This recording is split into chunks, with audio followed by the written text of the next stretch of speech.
പടയണി ചിന്തകളിലേക്ക് സ്വാഗതം. മധ്യ തിരുവിതാംകൂറിലെ പടയണി എന്ന അനുഷ്ഠാന കലയെപ്പറ്റി ചിന്തിക്കുമ്പോൾ ഒരു ജനവിഭാഗം ഒരു കലയ്ക്ക് വേണ്ടി നൽകിയ സംഭാവനകളെ ഒഴിച്ചു നിർത്തിക്കൊണ്ട് ആ കലയെപ്പറ്റി ചിന്തിക്കുക എന്നത് അസാധ്യമാണ്. അതായത് പടയണിയിലെ കോലമെഴുത്ത് എന്ന വിഭാഗത്തിൽ തൻ്റെതായ സംഭാവനകൾ ഏറെ നൽകിയ ഒരു ജനവിഭാഗമാണ് ഗണക സമുദായം അഥവാ കണിയന്മാർ. ഈ ജനവിഭാഗത്തെപ്പറ്റി കേരള ചരിത്രത്തിൽ എന്തൊക്കെയാണ് പറഞ്ഞിരിക്കുന്നത് എന്നുകൂടി ഒന്ന് നോക്കാം. പ്രാചീന കാലം മുതൽ ജ്യോതിഷം കുലധർമ്മമായി കൈകാര്യം ചെയ്തു വന്നിരുന്ന ഒരു ജനവിഭാഗമാണ് കണിയാന്മാർ അഥവാ ഗണകന്മാർ. പാരമ്പര്യ വൈദ്യം, മന്ത്രവാദം, ജ്യോതിഷം എന്നിവ കുലത്തൊഴിലായി അവർ സ്വീകരിച്ചിരുന്നു. ഈ ജനവിഭാഗത്തിന്റെ ഗോത്രങ്ങളെ ഇല്ലം, കിരിയം, ഗൃഹം എന്നീ നാമങ്ങളിലാണ് അറിയപ്പെട്ടിരുന്നത്. പമ്പ, തച്ചർ, ചോവിലമംഗലത്ത് എന്നീ ഇല്ലങ്ങളും കടുപ്പന, കുറുവില എന്നീ ഗൃഹങ്ങളുമാണ് ദക്ഷിണ കേരളത്തിലെ കണിയാന്മാരുടെ ഗോത്രങ്ങൾ. തിരുവിതാംകൂർ പ്രദേശങ്ങളിലെ കണിയാൻ സമുദായ സഭകളുടെ അധ്യക്ഷസ്ഥാനം അലങ്കരിച്ചിരുന്നവരെ മെച്ചസ്ഥാനീയർ എന്ന് വിളിച്ചിരുന്നു. ഇവർ അമയന്നൂർ, അയർകുന്നം, മാലം എന്നീ പ്രദേശങ്ങളിലാണ് ജീവിച്ചിരുന്നത്.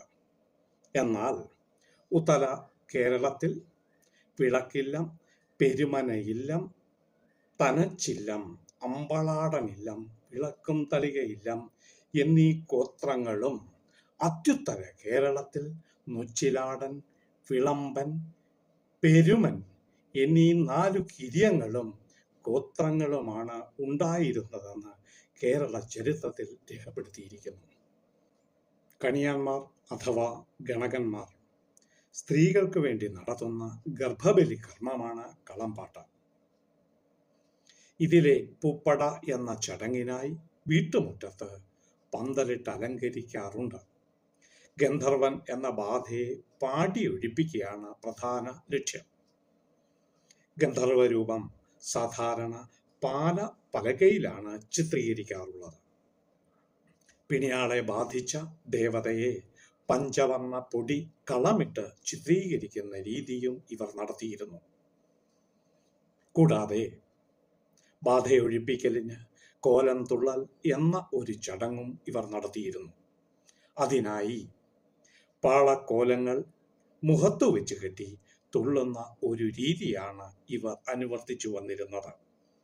അതിനായി അപസ്മാരഭൂതം, പ്രജമുത്തു രാക്ഷസൻ, പ്രജമാംസ ഭക്ഷിണി, 1000 മണിയൻ, സുന്ദരയക്ഷി, 1000 കണ്ണി, പിള്ളതീനി കാളി, ഞാലിയക്ഷി, കാലകേശി, കാലമാടൻ, ധൂമാവതി, കരുക്കലക്കി, ജയലക്ഷ്മി, കല്ലുരുട്ടി നാഗം, കുലച്ചാമുണ്ടി, പിശാച് തുടങ്ങിയ രൂപങ്ങളെ ചിത്രീകരിച്ച് അവതരിപ്പിക്കുന്ന രീതിയും ഉണ്ടായിരുന്നു.